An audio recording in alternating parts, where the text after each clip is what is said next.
This is Liam in for Seth, the millisecond tax.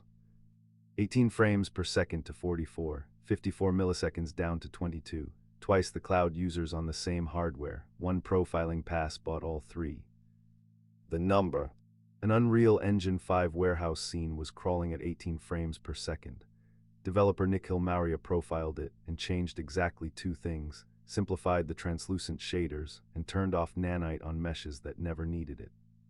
Same scene 18 frames per second before, 44 after. That's not a tweak, that's more than double. Look at it in frame time instead, 54 milliseconds down to 22. Same story in the unit that actually explains why it felt smoother. Here's the twist: draw calls went up, triangle counts went up. The bottleneck was never geometry, it was shader complexity, and a virtualization system applied more heavily than the scene needed. Where this started. The target hasn't moved since the 1980s, hit 30 or 60 frames per second, on hardware that's never quite enough for what a designer wants. What changes decade to decade is which resource is actually scarce. The 90s triangle budgets, early culling. The 2000s programmable GPUs, multithreading, physics middleware. The 2010s mobile thermal limits, streaming open worlds. The 2020s ray tracing, AI upscaling, cloud delivery. The domains one at a time. 6 domains eat the frame budget: rendering, physics, AI, animation, audio, networking. Each one taxes a different resource. Rendering's rule: skip what the camera can't see. Culling, level of detail, GPU instancing. Spatial structures like octrees and bounding volume hierarchies make that fast. Brute force never does. Physics runs on a fixed time step. About 35 milliseconds is Unity's recommendation on low-end hardware, capped near a tenth of a second, so one slow frame can't spiral into a slower one. AI hiding every NPC in one study doubled the frame rate. But that's animation and rendering cost riding on top of AI, not the AI logic itself. Animation splits the load, bone transforms stress the CPU, skinned meshes stress the GPU. The fix is animation-specific level of detail and pushing bone math onto worker threads.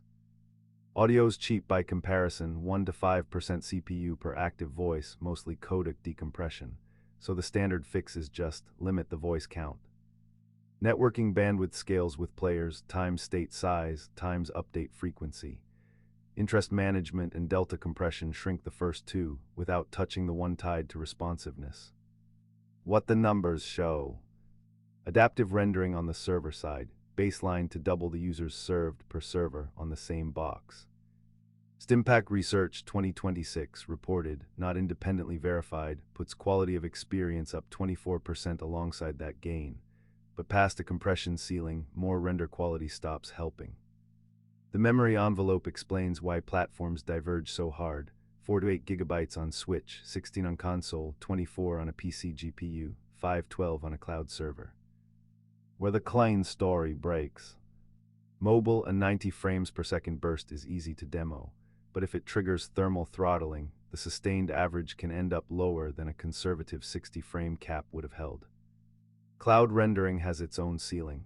Past a point, more GPU render quality is wasted, not just inefficient, because video compression has already erased the difference by the time it reaches you.